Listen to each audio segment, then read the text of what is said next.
out the logo. Welcome, everyone. What's up, boys? Hey. Oh, I think there's a... All right, we got the chat here. We're here with our good friend Ryan Howard. Going to be talking about a bunch of stuff tonight. Nighthaven is making its return. It'll be releasing soon. Hell yeah. BLG late? Impossible. Come on. Give us some credit, guys. We weren't that late. Better with Bacon's here. Good to see you, man. What's going on, man? If it wasn't late, we'd worry you were replaced by reptilians. That'll never happen. There we go. Okay. Just getting everything. Broken Blade, good to see you, man. Oh, what's happening, man? They're trying to unlock the Hans scene in Kingdom Come Deliverance 2. Come on. No. Dunderboost's stream went well yesterday. If Hellmarch does well, do you think you'll keep mass combat in mind for future Shucked Oysterverse releases? Yes, if appropriate. If appropriate, but it's also, it's like, it would just be Hellmarch. That would be the suggestion. Yeah, there's no need to we're not gonna reinvent the wheel. Something that's better than that. Not that we could. Sick as a dog, but at least I'm able to catch a stream live for the first time in a while. Good. Well, good to see you. Yeah. The Man, Dan it's is going here. around. We got Grognard. Hell yeah. I don't know if your body is ready for this. An immersive role player arrives precisely when he is immersed to. Correct. Big true. The miscellaneums. What's up? Yeah, we you guys check the description. I think you'll see the Shucked Oyster in there. I'm sure most of you have it already, but if you haven't, it's a silver bestseller on DriveThruRPG right now. You can get it directly through our YouTube store, on our website, all that stuff. Primeval Fantasies here. Good to see you, man. Did RGH mirror his camera, or was it mirrored the last time I saw him? I don't know. I think it might be. It's probably mirrored in Restream for some reason. That's it's like by default, which is insane. Which is so stupid. Who the fuck would want to mirror their camera? Ugh. I would imagine this Mungo thing might involve mass combat. It has the potential to. Yeah. It has the potential to, for sure, especially if you're playing Axe. Just getting over something myself. Wayne Newt's here. Good to see you. And K Dolo. What's with the lag on the lip flap? I don't know. I couldn't tell you. We're just idea. We're just streaming. Is that like trucker lingo? I don't know. I have no idea. It might be like the sound is not properly. There shouldn't be a problem, though. There shouldn't be a problem. It's my frame rate on the camera. Of course, I risk completely fucking everything up by doing this, but we'll see. Yeah, we were worried about that for the the Mass Effect actual play, but yeah. What do we got here? All right, let's see if I fuck it up. It's probably going to go dark for a second on our end. Oh no. It should come back. And if it doesn't, darkness. God damn it. All right. Shouldn't have done that. Please connect an Elgato camera. God damn it. All right, 1 second. This was my such God. a stupid fucking thing to do, but just trying to fix everything. That we broke right now. God damn it. I hate computers so much. Me too. They're evil. Okay. Well, there's somebody there. You piece of shit. Oh my God. Okay, there's a different way there's a better way to do this. I will just change the camera input. It's not there. God damn it. All right.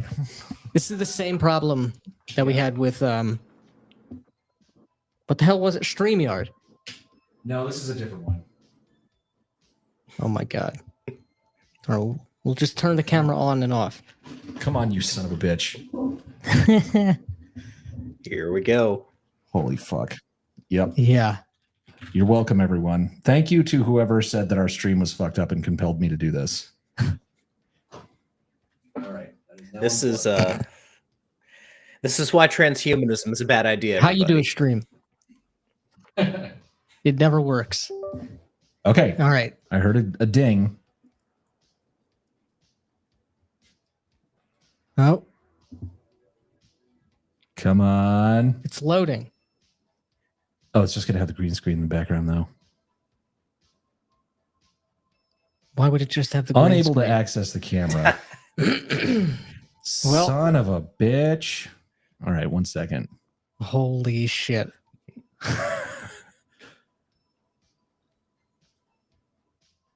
Just put a different feed in and change it. Oh, it's not there. What the fuck? I am It's all good. Ryan. Oh my This is God. Okay. so retarded. I shouldn't have done this. I shouldn't have done it. Yeah. A small tip for tech services. Yeah. Well, at least Biden is back. What the fuck happened here? Well, we'll be the last Yep, ones to cameras know. got nuked.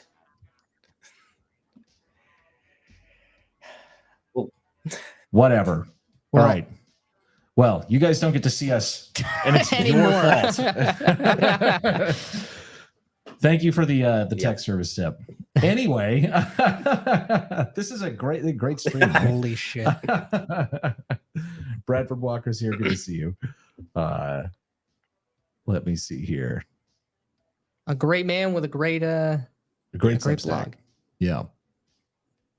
Well, at least you guys will get to see enable camera. Okay. Yeah, at least you guys will get to see this. There he is. Ryan Gosling. Yeah. He's literally us anyway. True. Two Ryans on the show. Just as good. Yeah. Right. 2 Ryans. Anyway, how's it going? All right. It's going good, all right. Good to see you. Good to talk to you.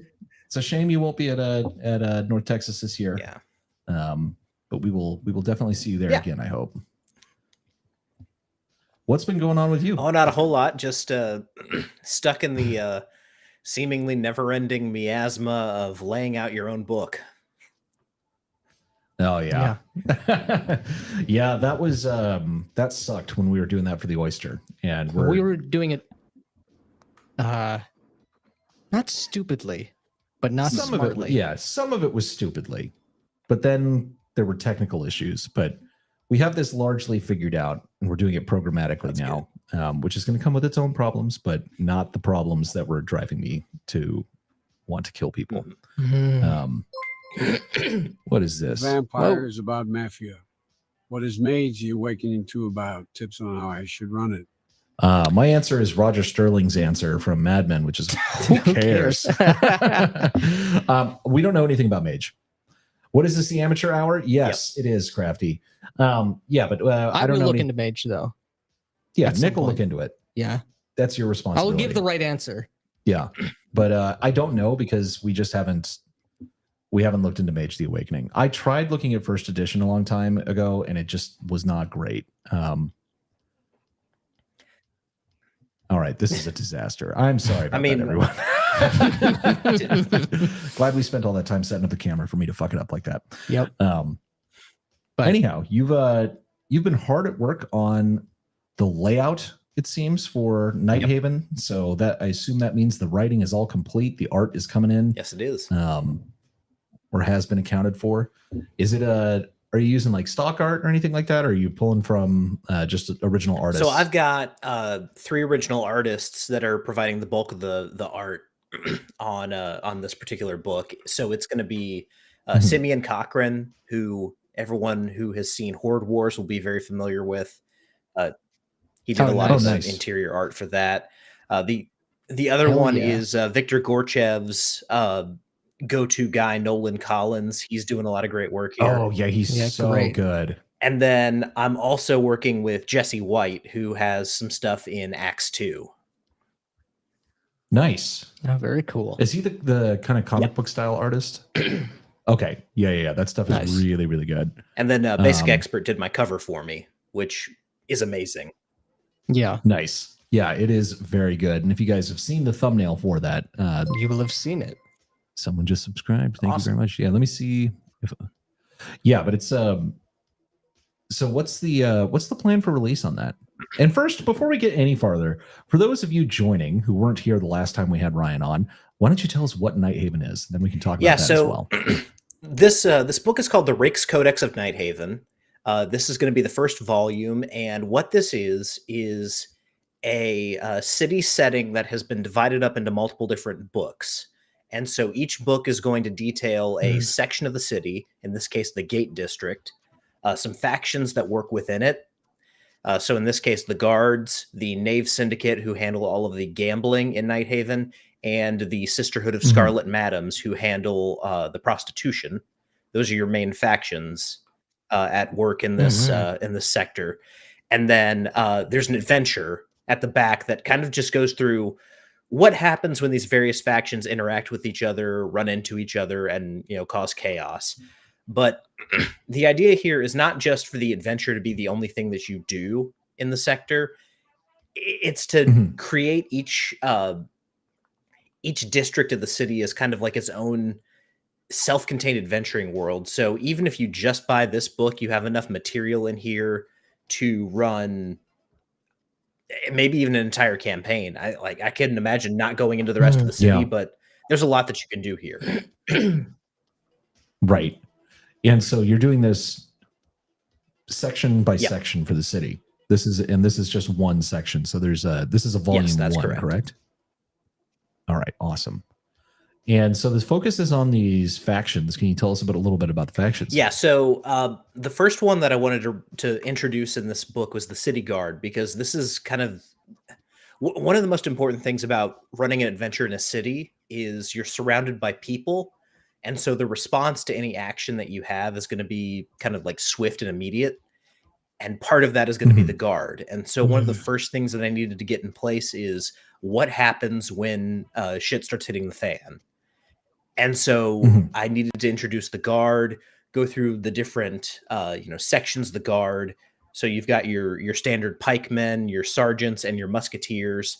This is a black powder setting, by the way. I don't know if I mentioned that, but this is a black powder fantasy is what we're dealing with.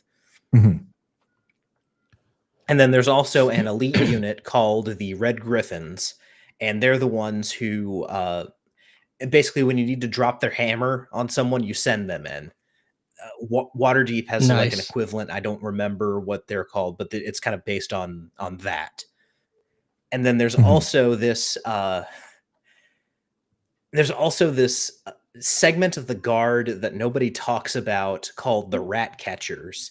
And basically, if you are enough of a scumbag as far as like beating the crap out of people, or just being like a real sadist, or you've like committed crimes, you're put on essentially sewer duty, and you have to go down there and hell yeah, fight monsters in the sewer or in the caves around Nighthaven. It's right next to a mountain.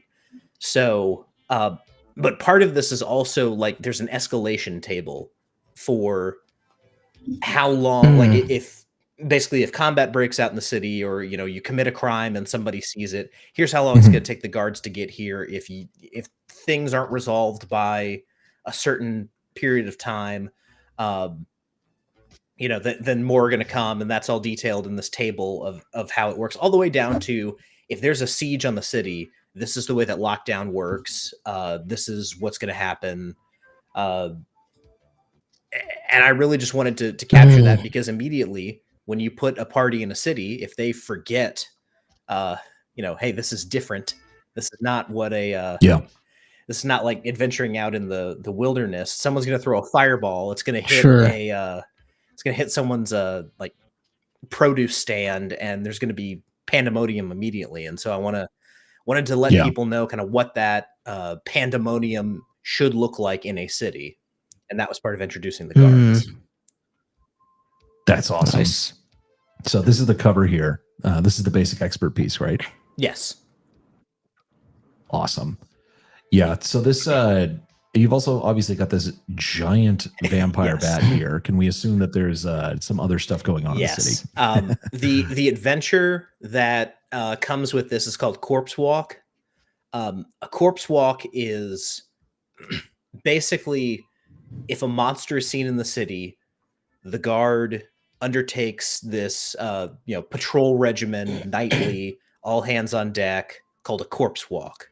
And it's called that because the most common monsters in Nighthaven are the undead, for various spooky reasons, and because if you undertake one, you're probably going to be a corpse.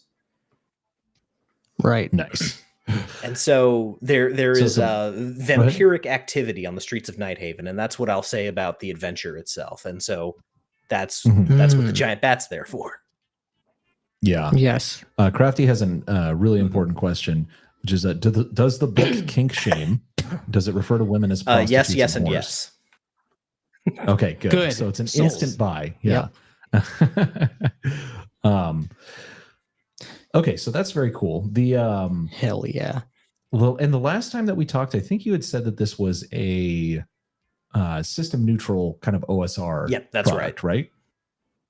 Okay, and you're still going. Yeah, in that for the direction. time being. Eventually, I want to make my own rule set, and I'm actively at work on that. But Mhm. for now, I've found that so many of these games share a common language, and to basically, if you put things in the terminology of AD&D or old school essentials, because those are pretty much interchangeable for the most part, a lot of these other games can very easily map onto that. So everything's going to be written out Sure. very much in kind of an AD&D style, but Mhm. that translates to a lot of different games. So what I say yeah. is this is compatible with your favorite D20 role playing game. Yeah, that's the Mm. best way to do it. Introducing the guard first because your murder hobo party will draw their ire inside of 30 seconds. So The the Van, it's funny you mentioned that because there is a procedure for what happens when you enter the city for the first time that is outlined in the book. And basically what happens is you're immediately stopped by the guard and a tax assessor comes out, looks at your clothing and decides how much he's going to tax you just for entering the city. nice. Hell yeah. And Nice. so, and this is actually something people will often make the joke, and in some sense, I understand and agree with what they're talking about. Like if you're doing like domain play or something, you don't just want to be sitting there, bean counting and doing tax collection and things like that. But tax collection is actually an interesting and fertile ground for role play and scenarios like this. Yep. Yeah, it is. Because, and one of the things that I emphasize with that is these guys are corrupt. So there's a, not insignificant chance that someone is going to be like, "Yeah, you look like a noble." You're like, "I'm literally wearing a potato sack. Doesn't matter. You owe me 100 gold." Yeah. Yeah.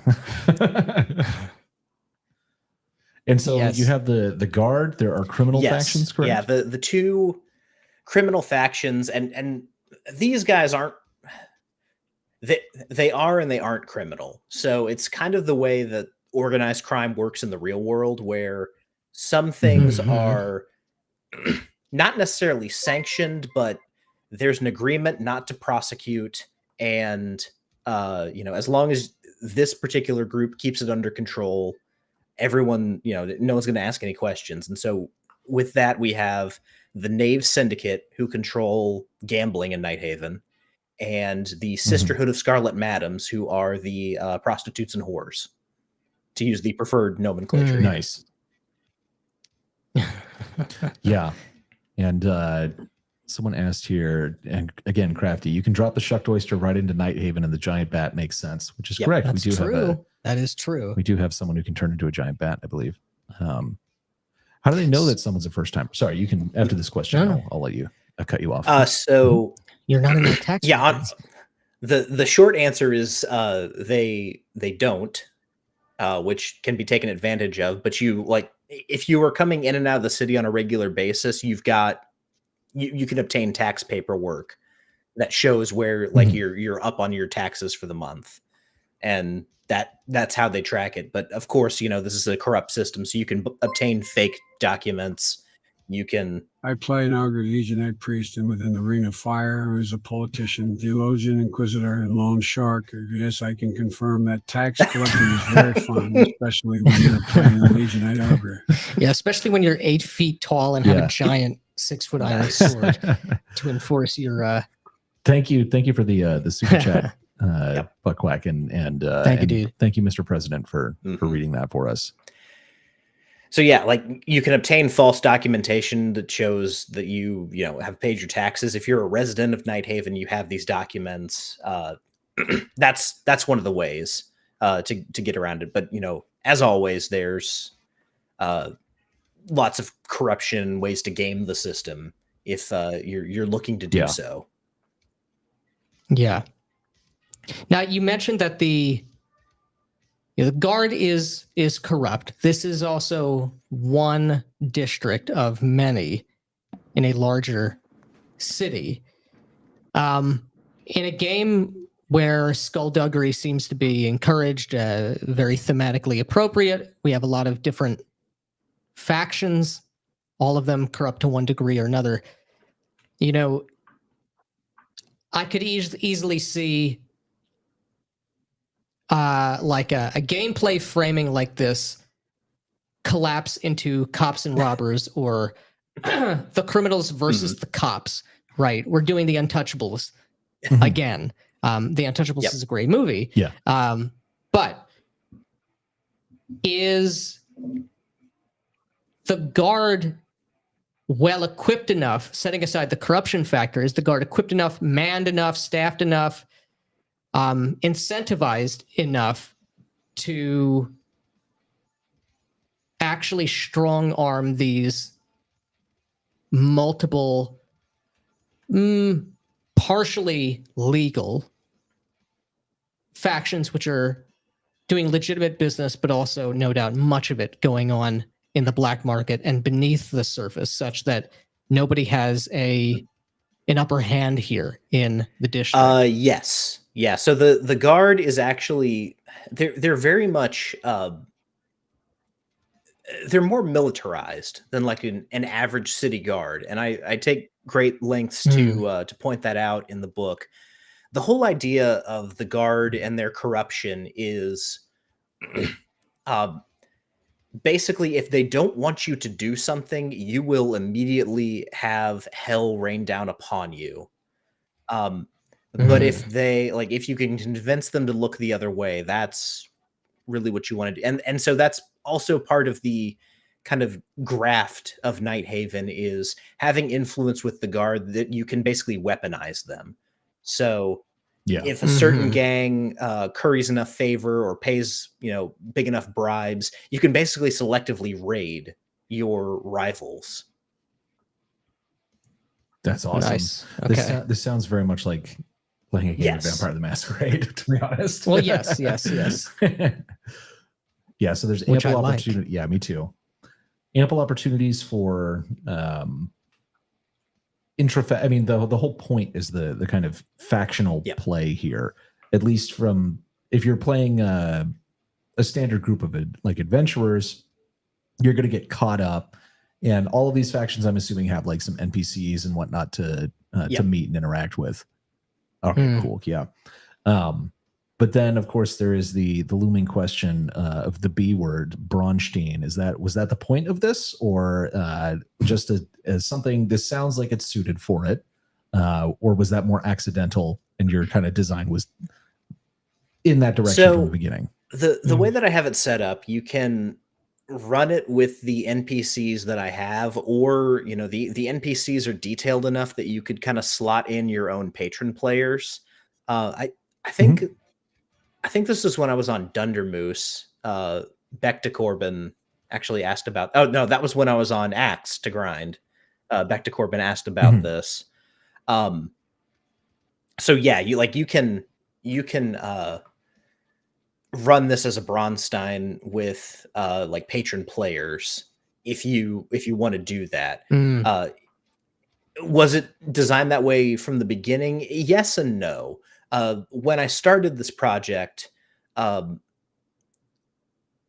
Braunstein discourse wasn't what it has become, but as I was working on it, that all kicked off, and so that really encouraged me to go, all right, let's play around with this idea and see how I can incorporate this into Nighthaven and kind of reinforce this notion of eventually you're going to be in the position of these faction leaders. Right. You're going to be the ones making the decisions.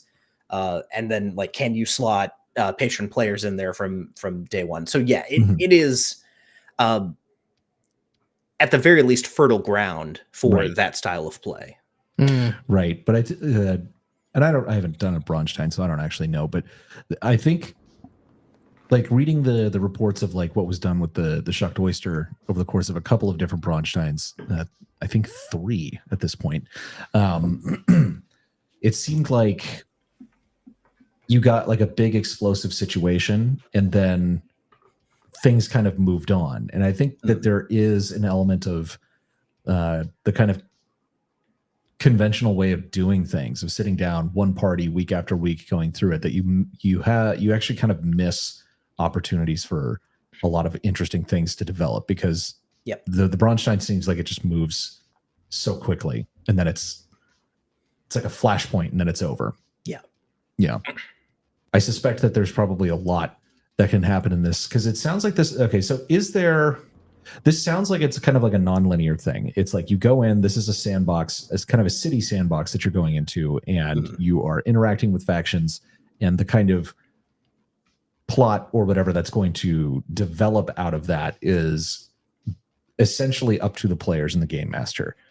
Just through interacting with people. Is there any sort of a plot going on under the surface, for lack of a better word? You know what I mean? We're not the story gamers here, but there. So at the beginning of the adventure section, I detail kind of, this is what's been going on. This is what's been happening. And there is like under the surface, basically what's happened is one of the faction leaders has been turned into a vampire. Nice. And as part of being turned into a vampire, she's also joined this death worshipping cult. And she has a young lover who is infatuated with her, who is also the son of the captain of the guard. And he has gone missing.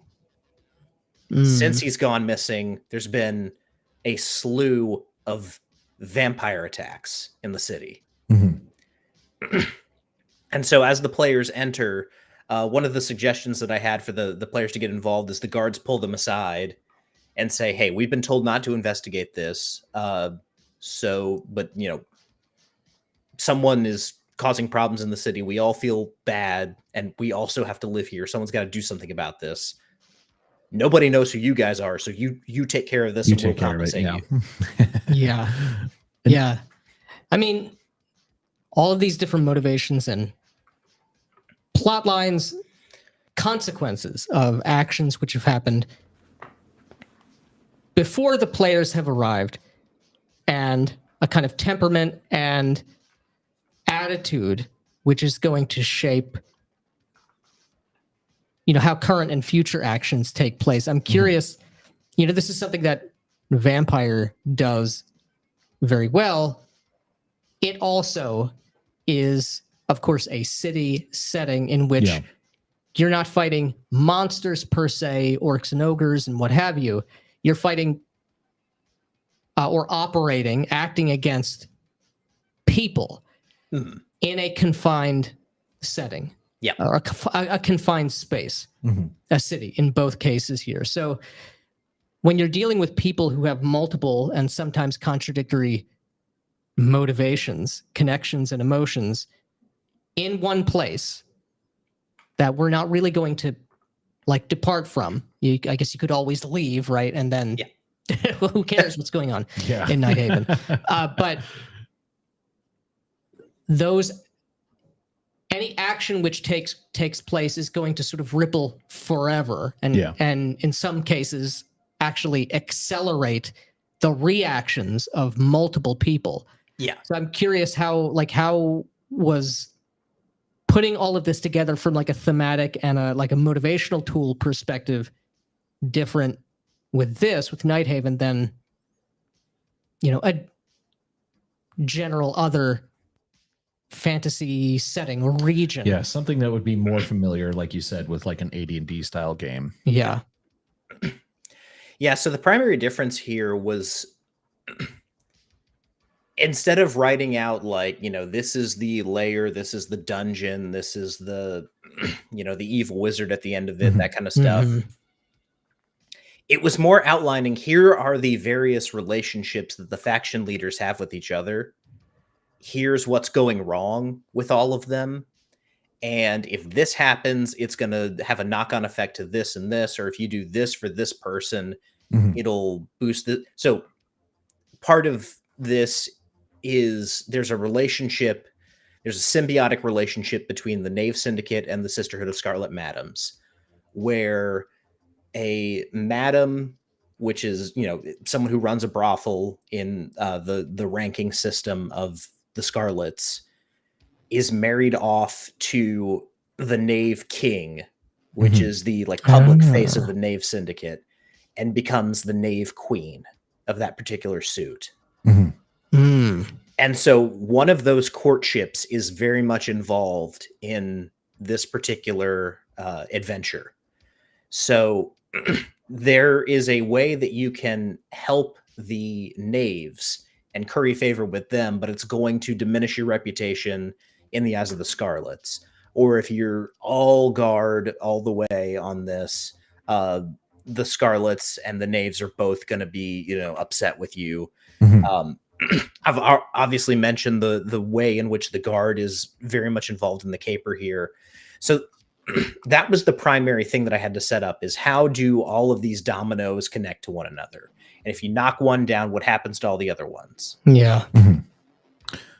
Chubby Funster asks, are the prostitutes like the Companions Guild in Firefly? Not really. It's more like the prostitute in Assassin's Creed 2.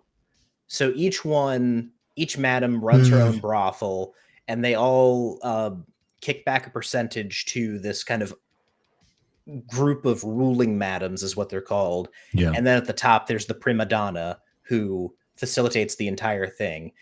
And they basically control all prostitution in Nighthaven. But they also enforce all of the boundaries around prostitution. So if you rough up a girl on the streets, they're going to send someone after you. Or if you are trying to run opposition to them, something very bad is going to happen to you. Right. So it's, in a way, it's like the Companions Guild in that it's a guild for prostitutes. Yeah, it's a literal guild that keeps there's no free market here per se. There's an establishment. But they also have this like streak of kind of mafia violence in, you know, if you cross into their territory, it's going to be real bad for you. Yeah.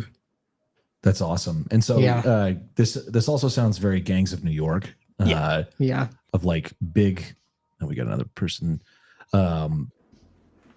big street fights, the potential for that, and really upsetting the kind of legal order and knocking over the you know, all the pieces off of the board.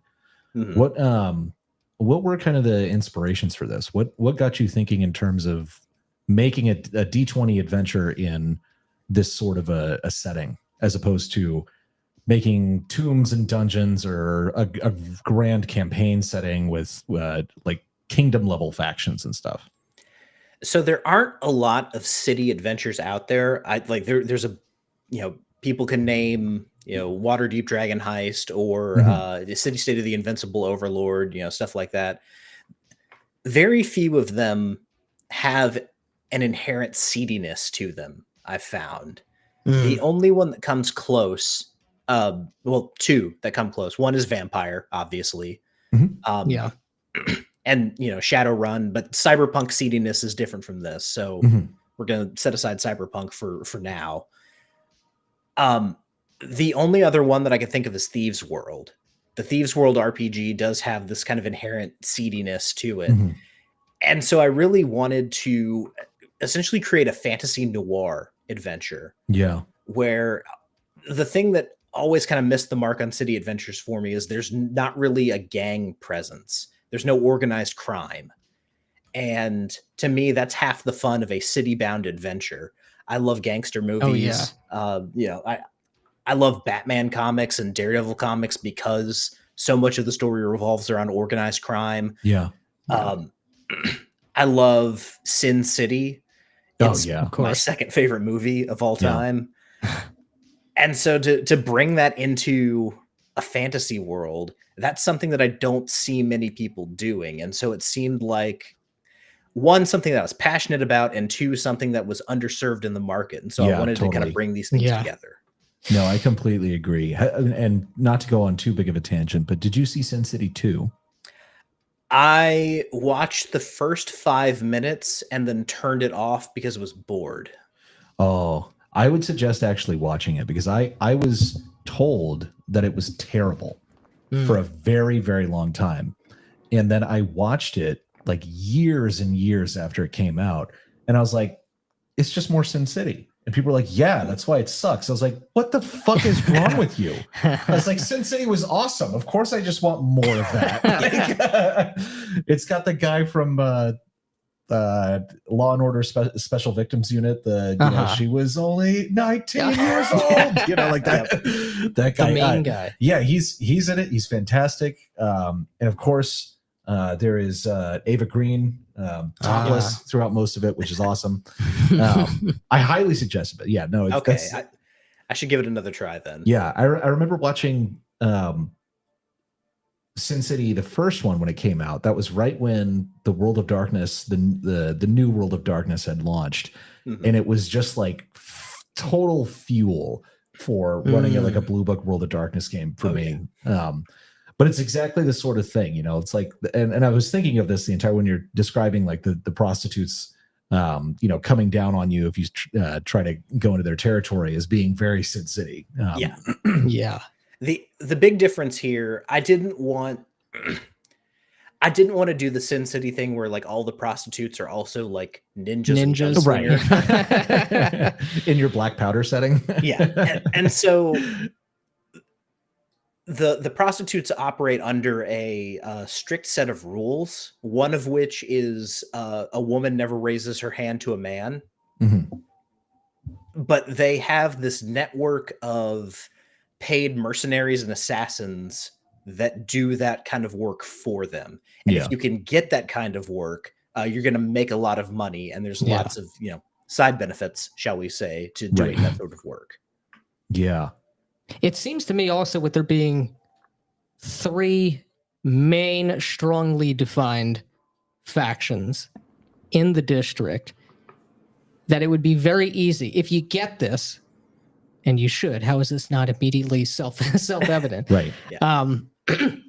That it would be quite simple to introduce additional factions, additional power players to, again, let's follow the causality and the chain of logic here. If these things are here in this area, what other needs are there? What other niches are not being fulfilled? How could they be filled? Either me as a GM wanting to run this, or as a player, as a group of players.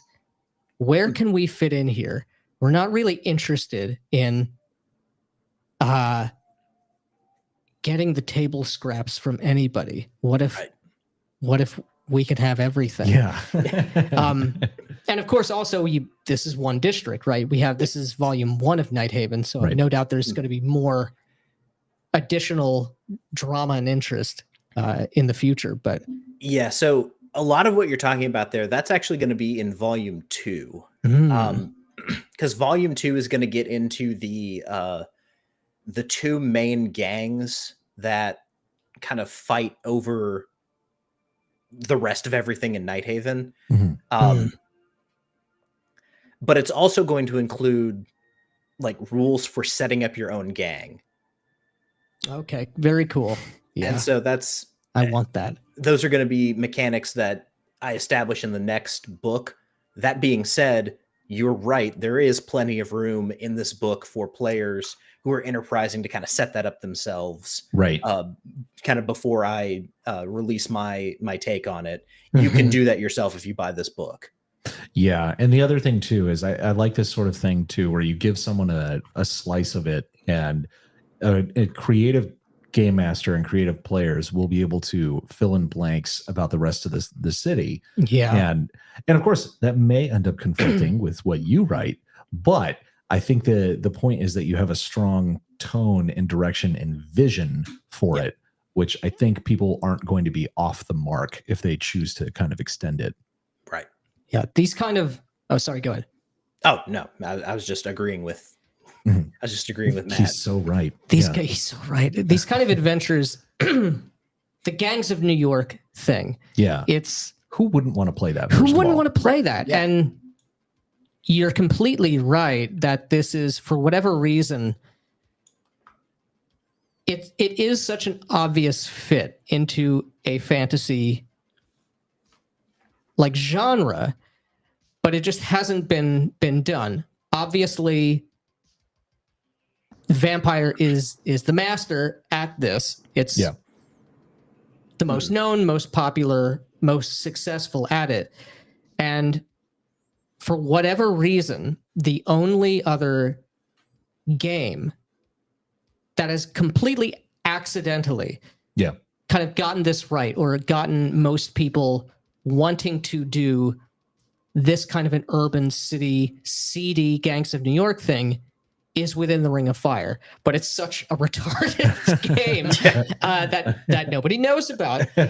What I'm really hoping is, like, this is so cool. I really want to run this because there's a kind of play in Vampire which trains you to think about, basically think how to behave like a human being, because how you behave to opposition from a beast or a monster is very different to even one person, let alone institutions, gangs, etc. Right. And it's so much more interesting. And to be able to get people to do that in a familiar kind of genre of fantasy and in a familiar rules system, which is, you know, this OSR D20 lineage of games, would be excellent. Yeah. I would love for more people to just get this. To answer Chubby Funster's question here, I do actually have a map that I can show. Nice. Yeah, please do. Yeah. So let me go ahead. I think you should be able to control it.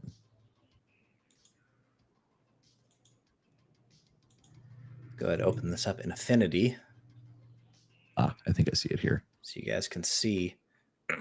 There we go. Yeah, so this is my map. I had to turn it sideways because this is kind of a compressed book. Yeah. This will be a 6-bind book, by the way. Nice. Oh, Trade. hell yeah. So this is the map that we're dealing with. The gate is down here, and then kind of moving through up here. This is the pleasure rose. This is where basically all of the seediness happens. I wanted to keep it in the gate district and have, like, essentially my red light district be near the gates, because it makes sense that a city would be like, okay, you come in, you go over here, don't bother everyone else. Yeah, right. Don't walk through the rich people. Yeah. Yeah. And Chubby asking, what's the hex scale? So this is where it gets a little Smiles. No. weird, and this is where people might pick up stones to throw at me. Each hex represents a quarter mile because we're dealing with such a compressed scale. Yeah. As far as this being a district, so that's what we're looking at here. So with this these is hexes. big. Yes. Damn. All right, cool. This is a actual metropolis. Yeah, a Yes. big city. To piggyback off of what Nick was talking about with the city thing, and this was something we've talked about quite a lot, is that starting at the city scale and it being so local and kind of bounded in a lot of ways actually trained us as game masters to be much better at having come up with, not only just come up with things on the fly, but it's like it's very focused on you're interacting with people and NPCs, and that allowed us to be able to basically do a free form fantasy games, you know, where you go out into the wilderness without the use of random encounters and things like that. Now I am now random encounter pilled, which is I do find them eminently useful and way better than just making it up on your lonesome. But like Nick was saying, this is good too. We'll get into we'll let you talk about this in a second. But running a city, it's like it is just a totally different set of constraints than running a regular fantasy game. And people, I think, are really missing out by not having run something like this before. And so if you can get people who are playing D20 games and playing the fantasy adventure game to get into this, it might open them up to a lot of other cooler games. Yep. Yeah, and since you mentioned random encounters and we were right here, this is something that I'm doing for all of the districts. I wanted there to be encounter tables for, as you spend time within the district, these are things you can run into. And not all, actually, few of them are straight up, you get into a fight. I think there's only one under the nighttime where you encounter a wandering monster. Most of these are just like random things that you see that either the party can be like, we don't care. It's just a thing that we see. Or you can really dig into it, flesh it out, and turn it into like a full-blown adventure in and of itself. So like here, this number 2 on the day table, an alley door opens and a man is pushed out by 2 knave heavies. They proceed to beat the man unless interrupted. 10% chance of the beating being lethal. Damn. Hell yeah. So as the GM, you can have that just be a random man, or you could have it be someone that the party knows. Right. Yeah. Or like, which is a much better way to get them to care. Yeah. And the other thing is, you're going to hit, there's only 12 options for day and night. So you're going to hit some of these multiple times. They're open-ended enough that you can make each one a little bit different. So and it would make just sense that these things would be happening multiple times. Yeah. It's one district in one city, and the people who are running the casinos and the card houses are here. Yeah.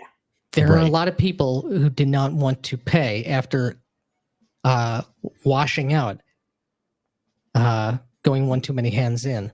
Yep. Or over their head in debt. Yep. Yeah, this is awesome. Cool. Glad you guys like it. Yeah, I would definitely. Not only that, you could very easily add. I know there's more coming, but if there is a city in your setting, you don't even have to include. You could just have these factions be in a city in your setting already, if you wanted to. Yeah. If this sounds cool, you don't need you to could stop basically your game. just drop the district in. Right. Yeah, and that's something I wanted to give to people because, I put a lot of time and love into the lore of Nighthaven, but I recognize blessedly few people care. If it's entertaining, then it's entertaining, but a lot of people are just like, okay, cool, your world. How do I use this in my game? I don't want to use yours. Here's the thing, because we've talked about this a lot on our end, and there are some people who just will not get it, and I understand. I don't want a 50-page lore dump that is not relevant to the actual game. But when you're talking about characters and factions in the recent history, and sometimes even not so recent history, that's all stuff that is gameable. It is stuff that you can and should use in the game. This is why 100%. I love settings that have an actual deep setting, because if you have an imagination, that is the gameable stuff. The game is you taking the world and presenting it. And if you don't know what the world is, there's nothing here for me to use or be inspired by. Why would I play it? And most people have never seen, and most people can't ever imagine what an interesting and engaging setting would look like without it being a nerd encyclopedia. Yeah. Yeah. Which is the worst thing you Yeah. could do, So is to offer me a nerd and encyclopedia. Right. And so I would say no apologies, no compromises on the giving your lore. Because for me, Yeah. that is actually where the good stuff is. Oh yeah. Well, and I agree with you guys. And, like I said, I love my lore. I think it's great. And I think you all should read it and use it and run Nighthaven as written, God damn it. But for the stubborn few out there who are going to be like, nope, I just want to use the city stuff in my city. Okay, cool. You can turn this into your gate district of, Who Caresville, or whatever. I think Who Caresville is actually a city in the Bro campaign. Yeah, that sounds about right. Crafty Matt saying, at the same time, you do have people that want a game with a 50-page lore dump, or they do not consider it a good game. Well, those people are not people. They're not gamers. Which is, memes aside, I think that's unironically true. There's a huge market, as WotC has known for years, and others have known for years, that want to purchase associated franchise products and be passive participants or passive consumers of an ascendant brand, but don't want to play or are not interested in actually engaging with the main experience that's supposed to be, the wellspring of all this other stuff and all this other success. Yeah. Ooh, good question. Chubby Funster asking, do you have tables like this with random faction info that you can learn from talking to Rando Calrissian on the street? So I don't have anything like that. What I do have, though, is a blackmail table. So the blackmail table is under the Scarlet section. I actually don't have that laid out yet, but I have it written. The way that it works is if you spend time observing someone, you roll on this table to determine basically like what you find out about them. So it's divided up like, do they have a gambling habit? Do they owe a lot of money? Yeah. Do they have some kind of like, weird sexual predilection that you find out about? Do they have a secret family? These are all options that you can find just by observing people. As far as faction information that you can find out from just talking to Rando Calrissian on the street, a lot of that's going to be included in just like the write-up of the factions. So that you can just do with, walk up to a random person, roll a reaction roll, and if the party gets a favorable reaction from this person, they'll tell you a little bit about what they would know, because there's public knowledge and then there's like in-depth knowledge that's listed out in the faction descriptions. That's pretty self-evident when you read them. Yeah. So that's pretty easy just to like come up with on the fly. That being said, that's not a bad idea. I might have that be a thing in book 2. Yeah. That's a good suggestion. There's also, so once again, to just bring it back to Vampire, I have Vampire the Requiem, the first edition core book, had this, didn't have a sample adventure, but it had a sample city setting at the back of the book. And it was New Orleans. And this was supposed to be the signature city of the game line, basically. And it had all of these different NPCs. And then a few months later, they released the actual New Orleans city source book. And what they did was basically say everything that's in the rule book, that's what's like what everyone knows publicly. This is the information that is publicly known, or at least people's perceptions of these factions and these people. And what's in the big source book is like the bloody truth, Yep. And so that sounds sort of like the thing that you have going on here a bit, where you have the publicly available information and then the deeper lore, so to speak. You can't see me, but I'm doing air quotes. And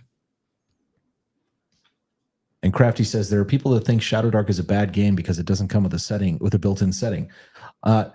I was only partially on that train. I thought I was disappointed that it didn't have a built-in setting when I got it, but I didn't think it necessarily made it bad. Let's see here. This would certainly make an interesting add-on to Ravenloft. You could have a very non-canon Strahd. Yeah. I like a good lore dump, but everyone I know checks out after a couple of lore sentences. That's true, but the game master, the purpose of the lore is not so the game master can read the fucking lore to you. Right. Right. Box texts have been a disaster for the human race. Yeah, it's the point It's for you to understand the world and the people in it to present them. And if the lore or what lore is relevant to the characters based on their experiences and discoveries, it will, by that nature, be interesting and relevant to them. Mm-hmm. Again, not if you give them homework to read an encyclopedia. Right. Or if you recite the encyclopedia to them. Yep. Rando Calrissian is a good YouTube channel name. Someone should steal that and start their channel. That's a good point. Yeah. That is a good name. Grognard asking, is this going to be on Kickstarter or will it be available for direct purchase? Good question. This is going to be direct purchase. It'll be released at the end of this month or maybe early March, depending on when art gets back to me and how quickly I can get it laid out. Nice. Hell yeah. But we're looking at releasing this pretty soon. We had originally gone to Kickstarter with this. That ended up kind of blowing up in my face a little bit. Mm-hmm.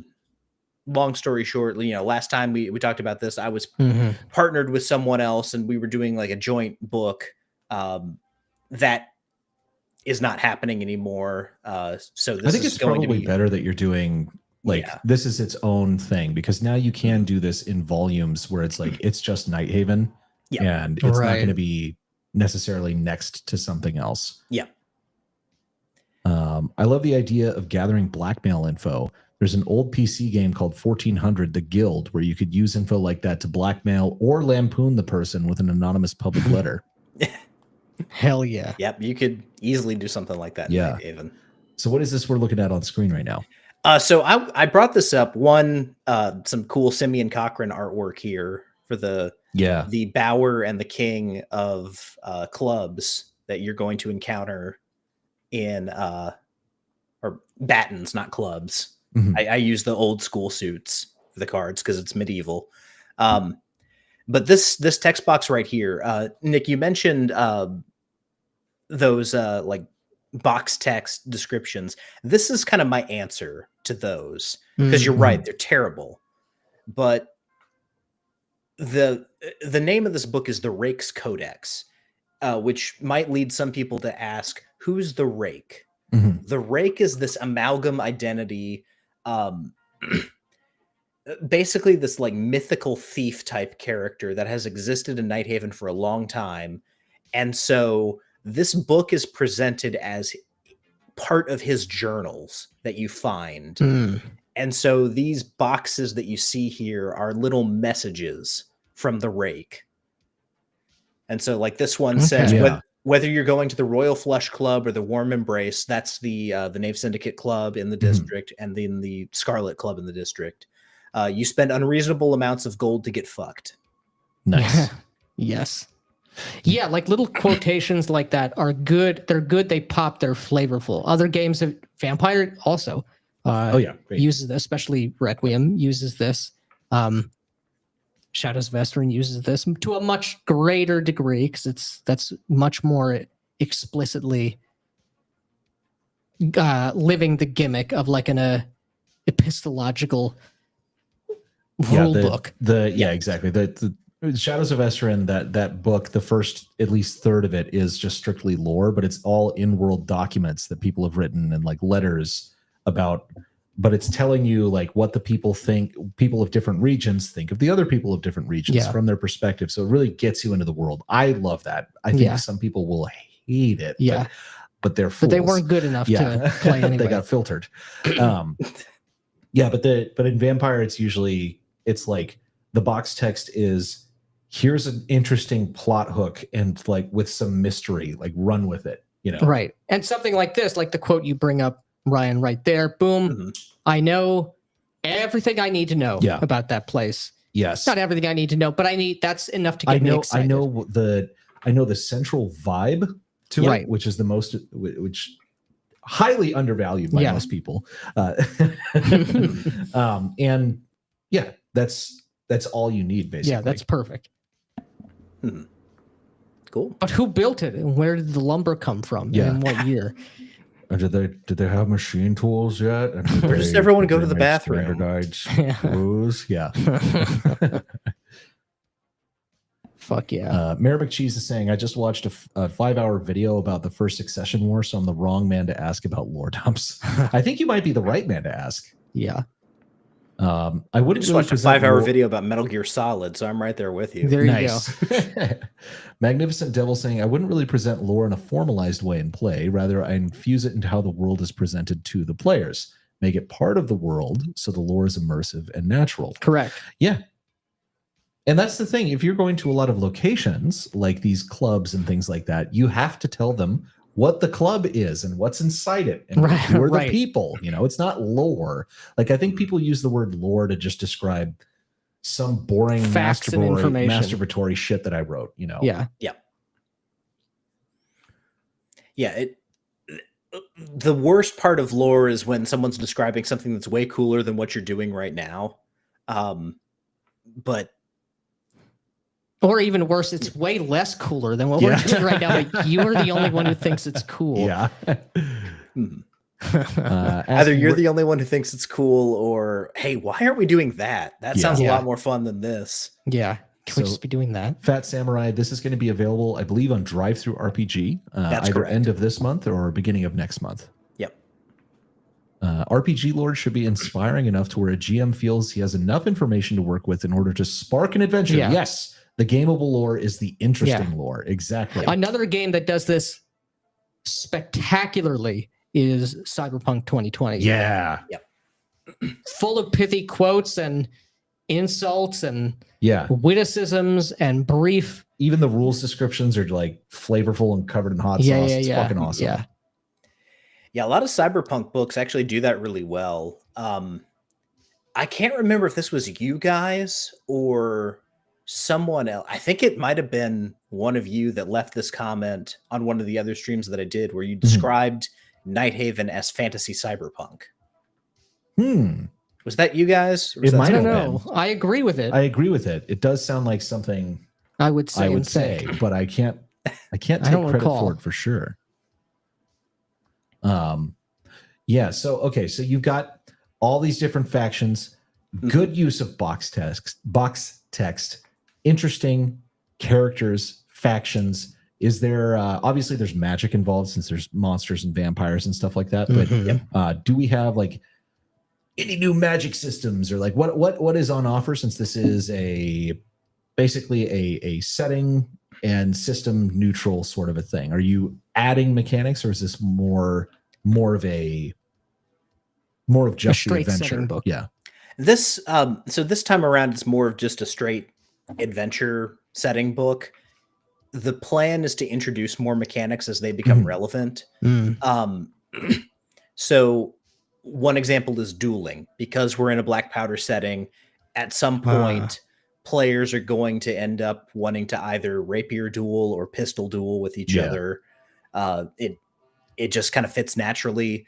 And so the section of the book that's about the nobility, once I get around to that, that's where I'm going to introduce mechanics for dueling. Nice. But there will be mechanics for gang warfare and how to play that out.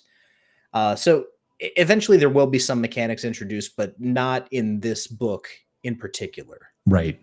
Which actually I think is pretty good, because this is since it is just straight adventure, and the system neutral stuff is doing really, really well in everything, like Kickstarter and everything, because everyone is kind of in the OSR space. Everybody's playing a different game. There's a lot of people who want something like this for even 5e, but they don't always want the commitment of having to get a different game. Right. And so I do think that there's a fairly big market for system neutral material.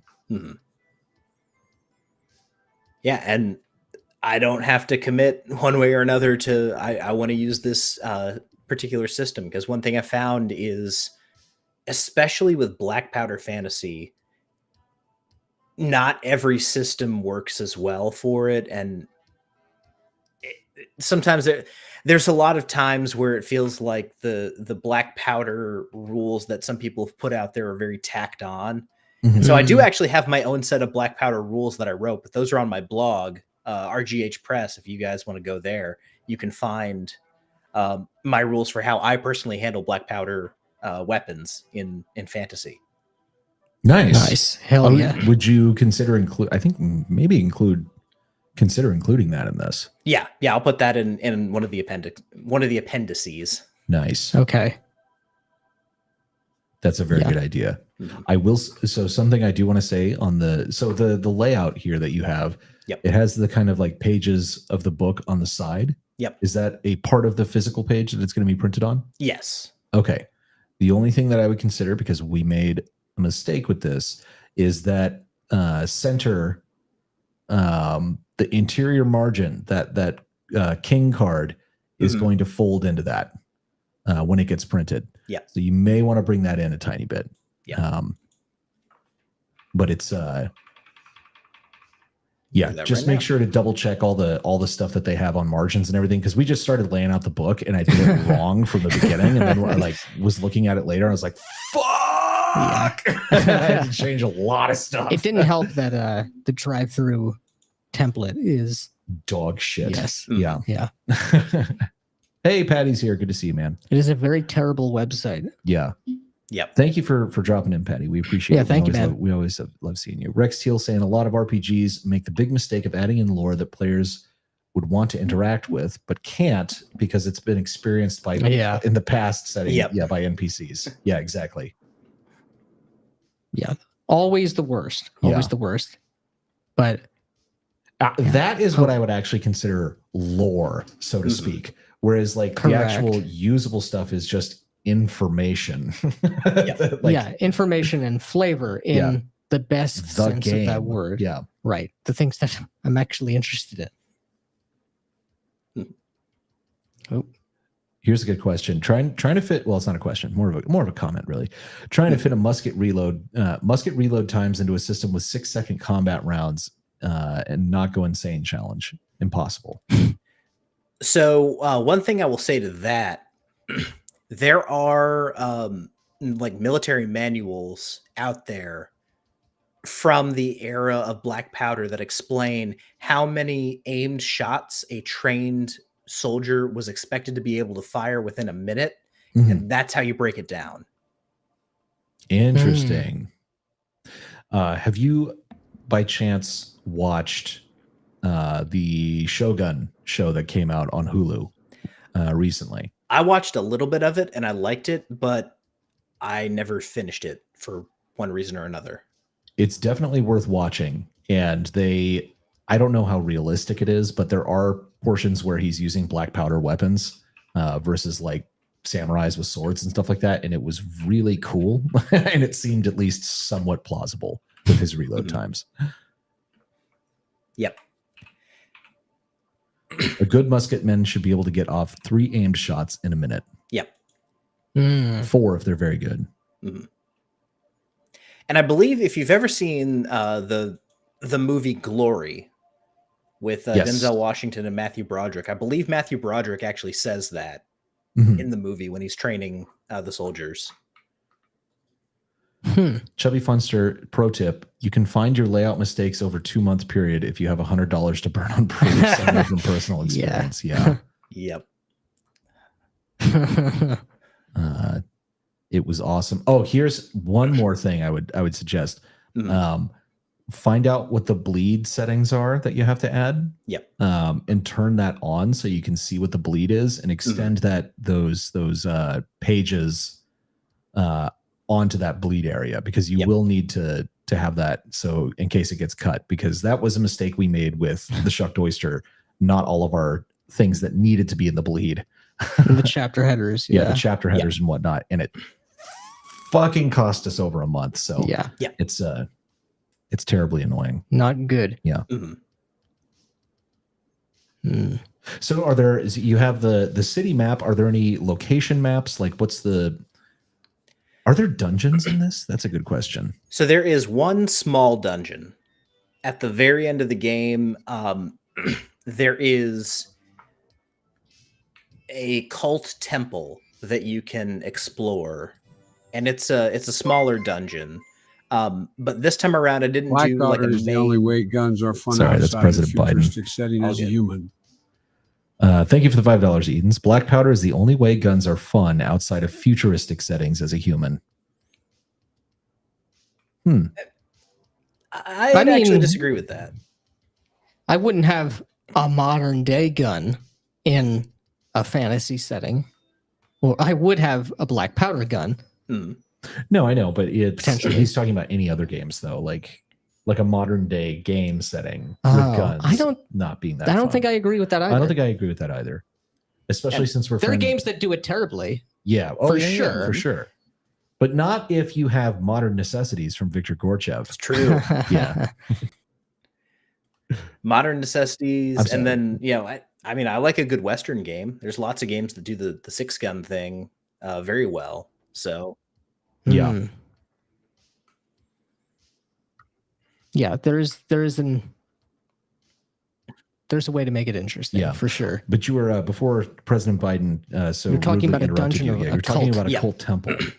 yeah, so like I said, kind of the main hook of this adventure is one of the faction leaders has gotten involved with this cult. And so if you take things kind of to their logical conclusion, you have to go find that temple that she was drawn into. Hmm. And Mhm. excuse me, sorry. It's okay. Exploring that temple is kind of like a small dungeon in and of itself. And so this time around, there wasn't like a main dungeon. Next time, there actually is going to be a dungeon because it's going to involve gang hideouts. And so those gang hideouts Okay. are going to be dungeon-like environments. Nice. Which makes perfect sense. A gang hideout is... I don't know why more people don't make dungeons that are gang hideouts. And I don't mean bandit hideouts, which is just like a cave that contains random humanoid monsters. Right. A gang hideout, an organized crime ring that has facilities. It is way more than just And more a importantly, characters. and more importantly, characters. That's going to look and feel different.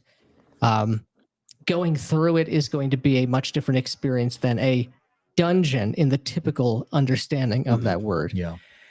And one of the reasons why I forewent a kind of a main dungeon is I view the city as its own kind of dungeon in this case. Mhm. And so something that I really want to do with Nighthaven is play with the dungeon space and what constitutes a dungeon. So something that Vic has done very well is like adventures where you bust up a meth lab.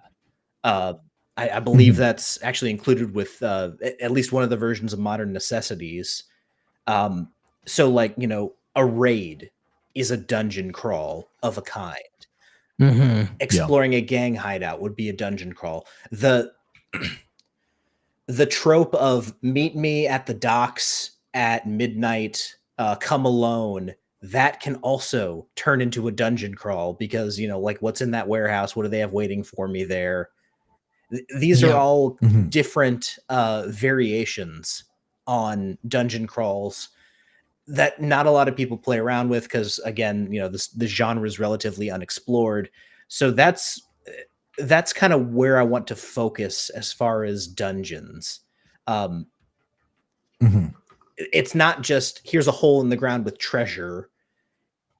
It's Right. this is there's stuff to find here. There's explorable, gameable spaces down here, but there's also other things that happen in these spaces. And part of the challenge might be circumnavigating those spaces. Right. Yeah, I mean, you're completely right, because a dungeon really is, at its most basic, it is an unknown environment in which there is danger. Now there may be other things as well, like treasure or like an unexpected ally or just people who are characters. Who knows whether they're an enemy or not? They're people here. It's an uncertain environment in which things can happen. Danger can occur. It likely will occur to one degree or another. But if that is the basis that you keep in mind for, what a dungeon has to be, you're completely right. There are so many unexplored applications of that idea. And it's I don't know what the word is. It's more than just an idea. It is something of like eternal interest or eternal resonance, right? Mm-hmm. Because the dungeon, as we understand it, really is such a new and fairly artificial construction for D&D. But D&D is coming out of these other stories and dramas in which uncertainty and danger can occur in very different environments. Mm-hmm. So why don't we have more of that? And you had mentioned, I think it was an article by Warren Specter, the one city block.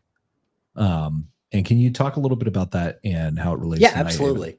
So famously, Warren Specter, for those of you who don't know, he is the creator or one of the creators of Deus Ex. Very influential in the one of the best games ever. Very influential in the immersive sim genre, if you like that term. He had this idea of his dream game would be one city block, but simulated in extremely minute detail. So it's just one city block, but everything is accounted for in the simulation. And this is the game environment that you are placed in. That's something that I wanted to replicate with Nighthaven, and why going district by district is more than just me piecing out the city to like extend my sales or however. I want to give each district enough flavor, enough character, and enough substance that you can stay within these areas and have complete adventures. And so taking a smaller area and then zooming in on it is really kind of a priority for me right now. And at the end of it, once Nighthaven is complete, once I recompile all the material into a new collection and release it as complete Nighthaven, you will have not just one city block or one district rendered in that minute detail. You'll have all of it in that detail. So you build each piece individually, put them all together, and then you have this giant, vibrant city. Yeah. Hell yeah. Yeah, that's fucking awesome. And that's the sort of thing too that you can do like a premium edition for that, which is really good. This is all great stuff. You've got go ahead. Well, no, there aren't any. I've never read or played or ran a fantasy game in which there was a truly interesting, believable, complex, engaging city. I know people have talked about Tolus by Monty Cook, which I don't have. I feel like I backed that Kickstarter years ago and I never got it. I would say, but it's so long ago, I don't care. Potentially Blades in the Dark. I haven't read it, but Night I mean, Danger. I haven't read it either, but I might be wrong. I don't think there's really a city per se. There is the city in Blades in the Dark, right? But Yeah, the Blades in the Dark. it's more of a well-oiled procedure for doing heists in a city. I might be wrong about that. That's the sense I have of it. Blades in the Dark, and I do have it, and I have read it. It is more the heist mechanics. The city is just kind of like a setting, and you can't leave it. Yeah.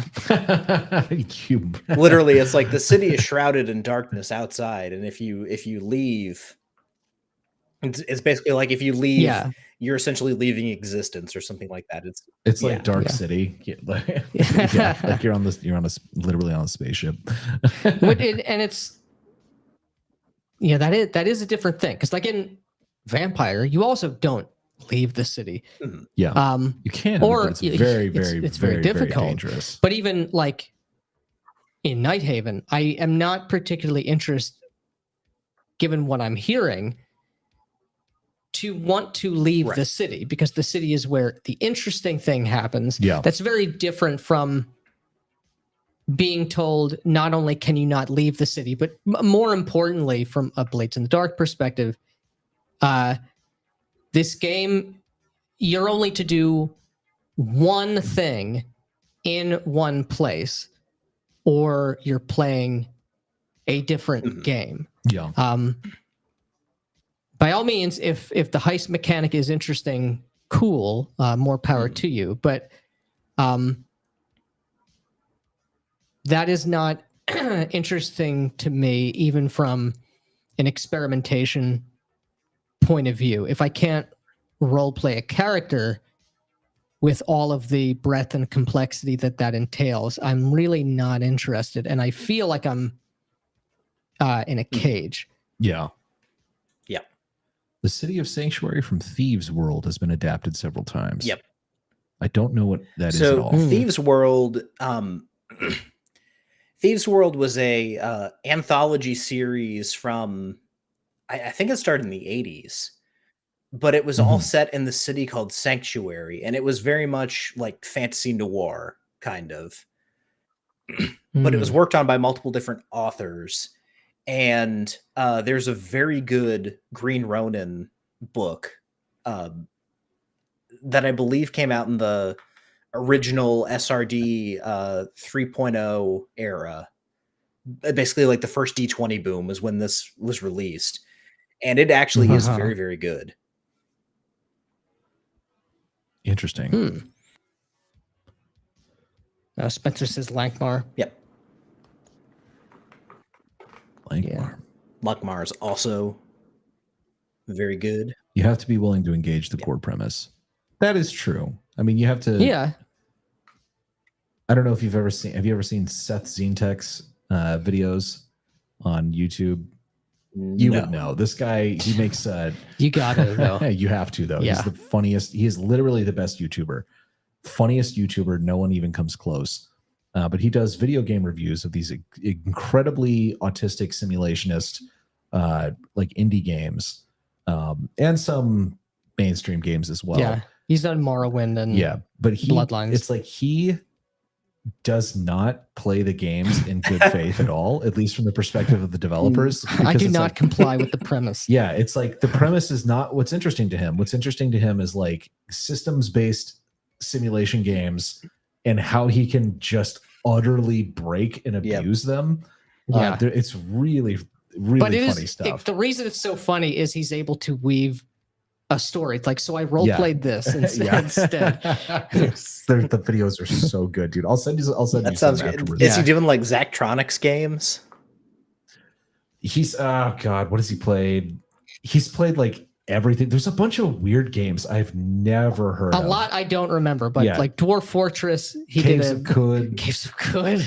Which is my favorite of his videos. He did like an RTS strategy game because what is it, like some Italian pasta company accidentally gave him a sponsorship. Yeah. And so there's a bunch of Italian characters in Yeah. it. It has nothing to do with Italy or pasta. He's done a mobile game for the bit. Yeah. He's done like weird Coomer games, like what else has he done? His War Thunder review is amazing about it's like you're flying like planes and tanks and stuff like that. They're incredible. And the guy has, I don't know how many Patreon subscribers he has. He was making a huge amount, shitload of money. Yeah, the organ, I don't remember what it's called, but the organ trafficking simulator, the turbo capitalism in space simulator, where you're rapidly selling as many of your organs while the market's open as possible. Space Station 13 review is Space Station 13 is fucking so good. Yeah. High Fleet. Yes, this is the one I was thinking of. Yeah. It's like this Soviet space junker game. It's so good. I have half built a RimWorld OSR game, but I couldn't motivate myself to finish it. I don't know, man. You've got a lot of stuff that you've made, you've got a lot going on. Someday you'll get back to it.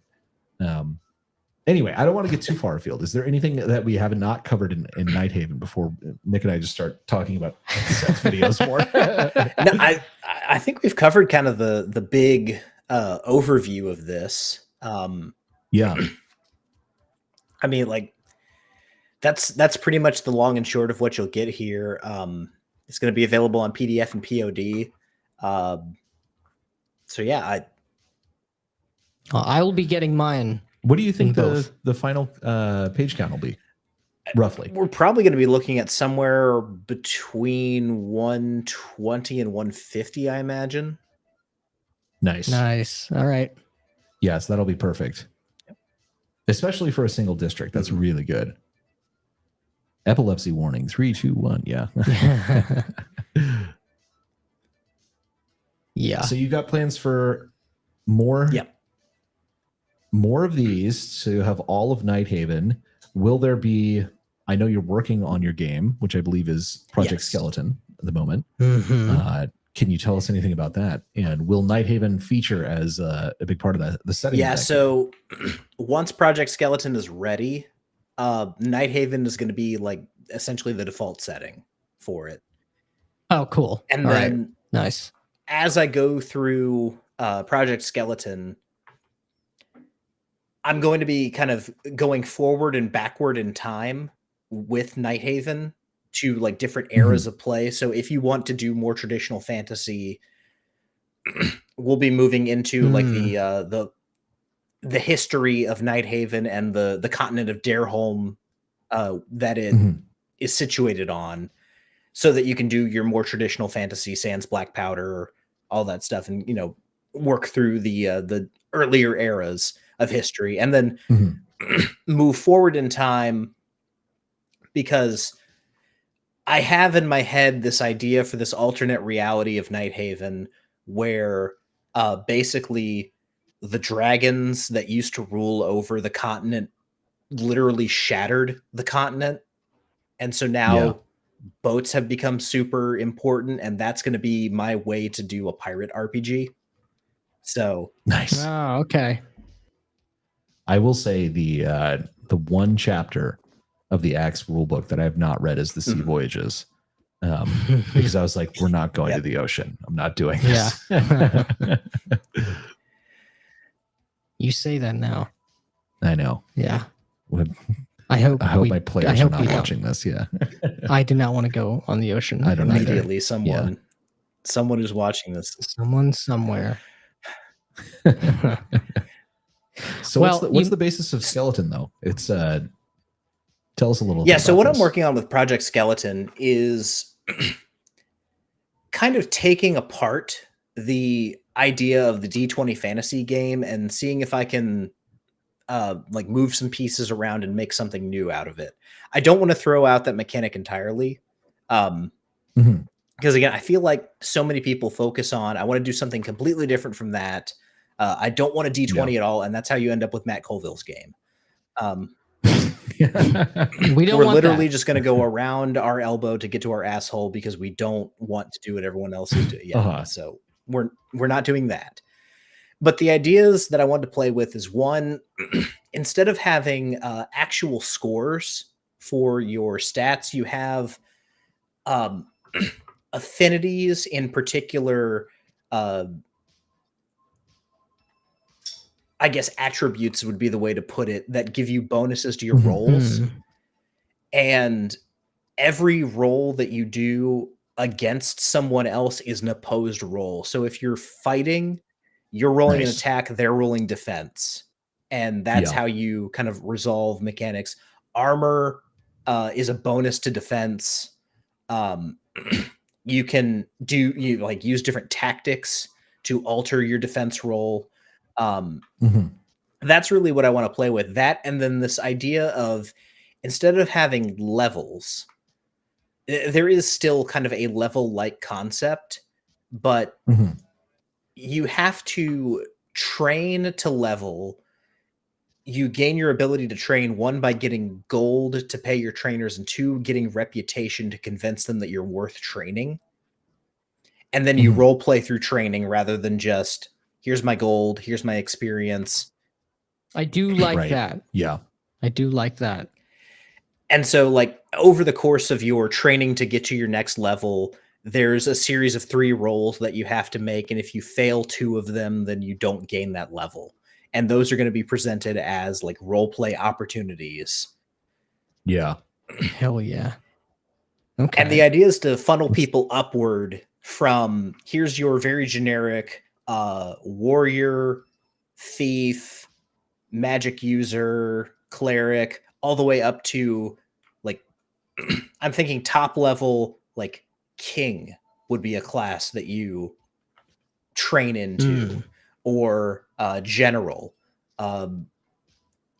pontiff if you're a cleric, kingpin. Hell yeah. Hell yeah. Yeah, I was going to ask, I remember you did a live stream on your channel some months ago about the different magic systems. As it pertains to this leveling, the way you're thinking of doing leveling here, is that followed through on the magic side, spell acquisition, right? Finding someone to teach you the dark arts. Yeah, teach you the dark arts, Yes. or what have you, or okay. Yeah, so what you're referring to in Project Skeleton, one of the ideas that I'm playing around with is splitting magic into 3 different schools of magic. So there's like clerical magic, holy magic, which comes from a devotion to a deity that grants you power in exchange for certain restrictions that they put on you, a code of conduct, basically.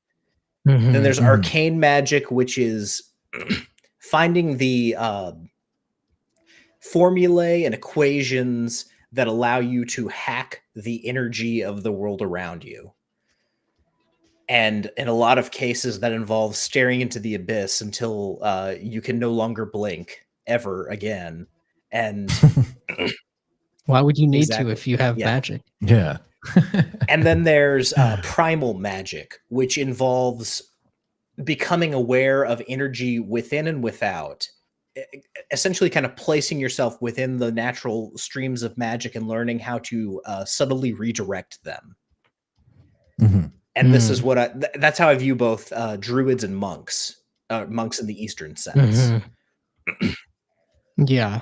That's a little like, you might want to take a look at Mithras, because they have what's called mysticism in it, which is very much that sort of a thing, which is like harnessing and redirecting like your own energy within yourself, and allows people to do really crazy shit like Crouching Tiger, Hidden Dragon style. Yeah. Stuff. That quote magic system doesn't have spells. They have certain things like talents, which is like, you can balance on the bamboo like in Crouching Tiger, or do wall runs or whatever. But a lot of what the mechanical output of that system is directly changing or increasing temporarily your stats, skills, and characteristics. Yeah. There's and also someone here is saying that DC 20 uses the D20 to some success for attacks and damage, but it's bad outside of that. I have not read DC 20. But if you're going to use opposed rolls, you need to use them everywhere to keep the probabilities consistent. I am a math cell, so I don't know anything about that. Anytime there is essentially person versus person in this game, there will be an opposed roll. Person versus object, I see the roll. I see the dice roll as active participation. A door is not actively participating in you trying to kick it in. It's just there. Sure.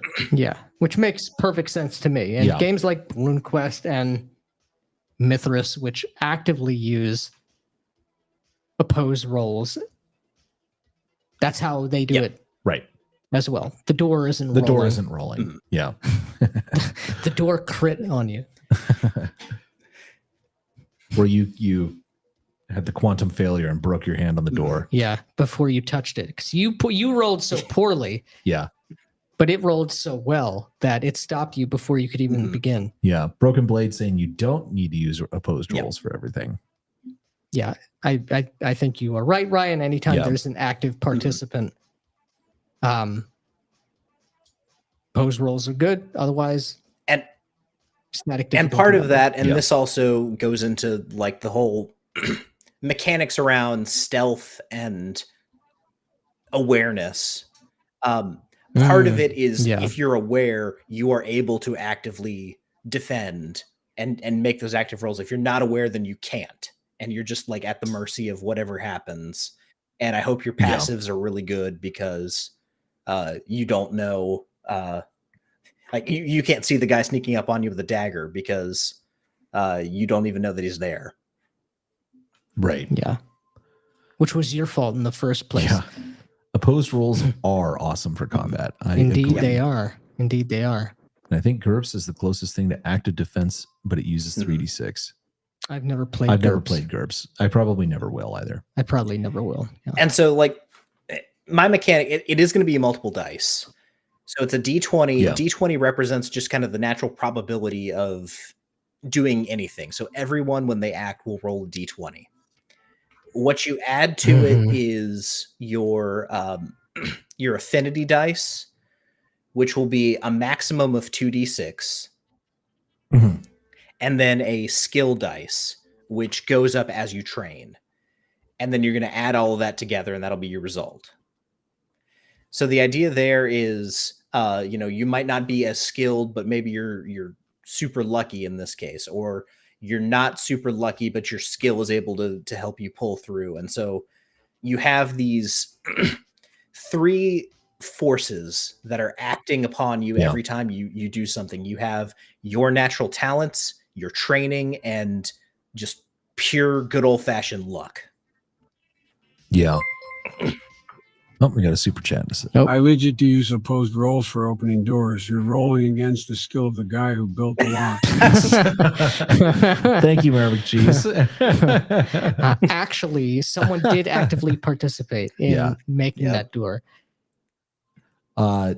So Benjamin, no, this is not going to be on Kickstarter. This is going direct to Drive-Thru-RPG, either at the end of this month or beginning of next month in digital form. And then once the print proofs and everything are sorted out, that'll come later down the line. Well, Benjamin might also be asking about what we're talking about right now, which is Project Skeleton will probably have to go to Kickstarter because it's going to be a whole ass system book, probably multiple books. Right. Yeah. Art, all the stuff. things. Hell yeah. And Grognard's saying it won't play as fast as my Holmes X game. That is true. Yeah. Which is awesome. Yeah. So Spencer is most fun I've had in one of our close friends. Yeah, and he's been running Holmes D&D for a very, very, very long time, and developing his own house rules for 40 years. That whole deal. But brought in elements of Black Sword hack into it, and we've been playing in his game. We're each controlling 3 to 4 characters at the same time. Easy. It's so easy. It's super fun. And it's awesome and it should be published someday. Yep. Yeah. One thing I will say in response to that, something that I've discovered is that game speed, a lot is made of game speed. Game speed Mhm. is a matter of rules mastery in most cases. Like, yes, you can get to a faster play earlier with a lighter game, but if you have dedicated players, this is something that John TTG John TGG and Basic Experts Gilded Server talked about. He's seen people play GURPS like it's a rules light game because they just know GURPS that well. Mm-hmm. Yeah, That's it's true. It's that is very true. And speed in and of itself is not a value. Like speed, you obviously don't want something that's going to take forever to resolve. But it's like I really like Mithras, and there's several rolls that are going to need to be made for any given action in a fight, and a lot of times you have to look stuff up. It provides enough value to me though. I think Trevor talked about it. What did he say? It was like return on time. It was like the return on time invested. It's like if the return from the rule, having these extra rules and the extra detail is high enough, then yes, it's valuable. But speed in itself is not a value. Correct. I do agree with that. Random question: Mithras with some domain rules attached, or Acts 2 for a game set in Westeros? Why are you playing a game set in Westeros? Yeah, first question. Most important question. I would say it depends on what is the focus. Yeah. Why are you playing it for like the personal drama and the pathos of like the Ned Starks and the whoever, I can't remember a single other character in that franchise, but if that's what is interesting to you about the Game of Thrones world, then Mithras. Yeah. If the large scale consequences of like realm battle and politics, warfare and high politics, then Axe is what I would say. Yeah, but it's just they're very, very different. They're different, and it really depends on what your goal is. Range of a D20 is 1 to 20. Range of 2 D20 is 2 to 40. So you've just doubled the variance with an opposed roll. It's even more pronounced in Fate because it's 0-centered. Rules mastery does go a long way towards making games play quickly. I agree. In Mithras, you're really invested with what's going on. Correct. Yeah. Yep. Doesn't matter what you're going to say about speed. D&D combat will always be slow as shit. It's because you're playing with normies. Yeah, That is why. That's the problem. That's why it's always slow. Yeah. I also think some mechanics are irrationally intimidating for players. I think most systems that are considered slow are not really much slower than more common systems. Yeah. Yes. I think that is true. Irrationally intimidating for players is entirely true. People treat learning RPG rule sets as though it's like some sort of like horrible trauma that's been inflicted on them, and they don't want to do it again. They don't ever want to like learn. It's like the THACO thing that that Basic Expert always jokes about. Like you're complaining about subtraction. Yeah. Yeah. Well, I have to say, I am a number go up enjoyer. But Yeah. I don't like subtraction. Subtraction sucks. Yeah. It's not hard, and he's not wrong, but I don't like it. Oh yeah, Mayor McCheese, 100% right. I found the biggest thing that affects game speed is how much people meta game. If everyone's cross-talking and trying to figure out the optimal meta actions, it takes biggest hours. reason because you're not playing the game. Right. We're all here still stuck with you around the table, but we're not playing the game. We got 20 minutes of game time in this 4-hour session. Rex Teal was actually in an Ascendant game that John TGG was running. Nice. It's a crunchy game that looks quite intimidating at first, but it felt surprisingly fast and simple when we started playing. Yeah, the player-facing mechanics of that game very simple. are very simple. I will run this game. I will run this game, and I will not. I will let you. And if you can do it,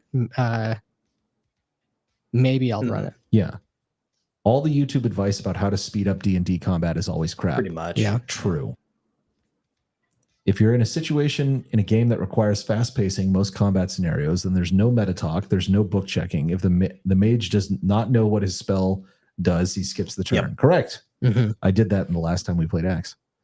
I used to think I would not be into crunchy games at all, but after playing Mithras, I'm now very interested Hell in some yeah, of them. man. Yeah. Well, And D&D combat with chainmail is even faster. Hellmarch for OSR That's right. too. Get Hellmarch on Drive-Thru RPG right now if you are playing Shadowdark or any other OSR system. Super simple, chainmail inspired mass combat rules by Alchemic Raker. We endorse. absolutely. Yes. Raker's good Yeah. people. Right. To talk a little bit about what Rex is saying, there's this, and it comes from the Forge. All bad things in RPG discourse come from the Forge. I'm convinced Yeah. us now. Oh my Yeah, God. yeah. This crunchy distinction that Yeah. people throw at RPGs, it's stupid. Games should be as complex as they need to be to simulate what you're trying to simulate. Exactly. Completely. It's not a matter of less rules is better or more rules is better. It's how much mechanical complexity do you need to simulate what you're trying to simulate? Right. Yeah, 100% correct.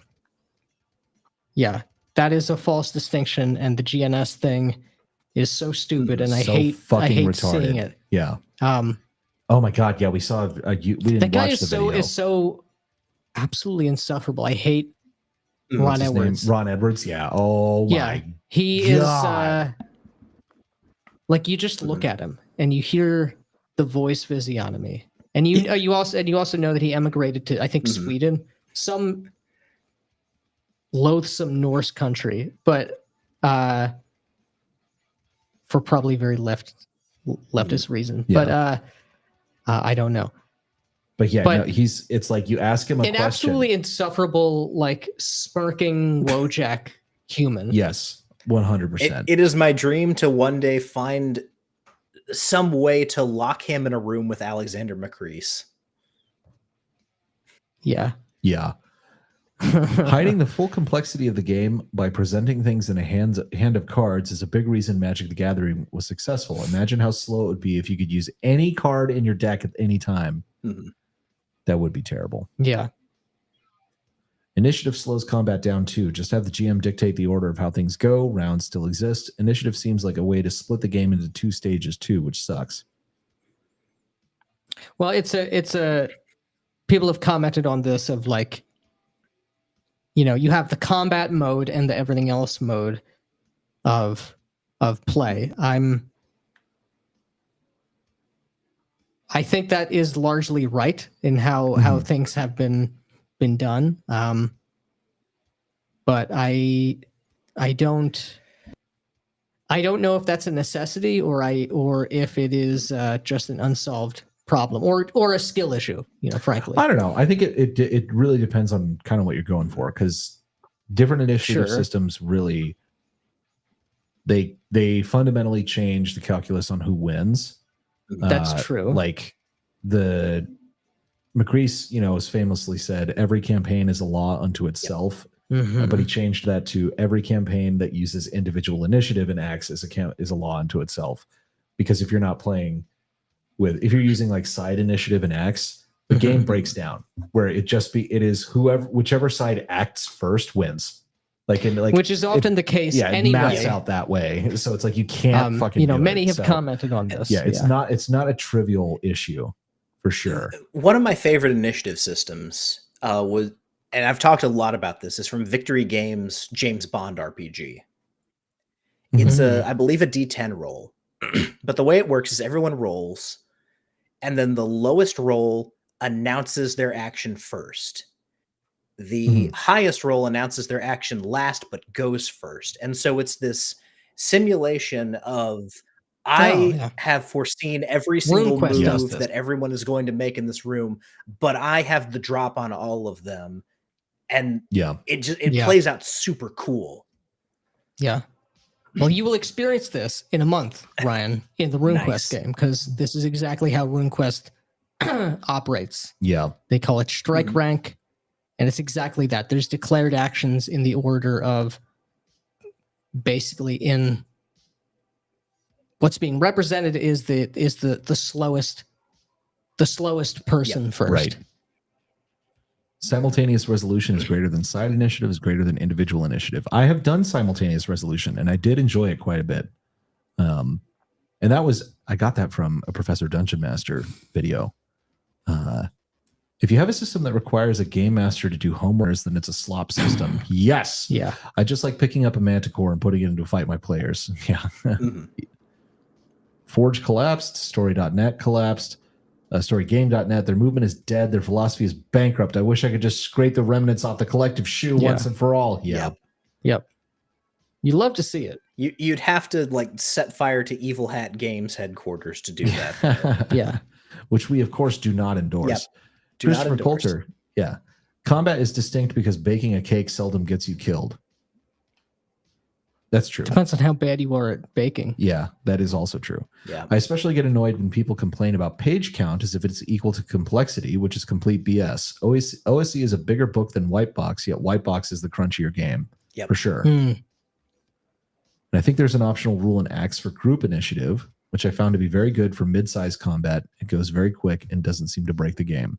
Yeah, he does that basically if you have like a shitload of orcs on the field. It's a combat that's big enough to be run on the individual scale, but not big enough to be on mass combat scale.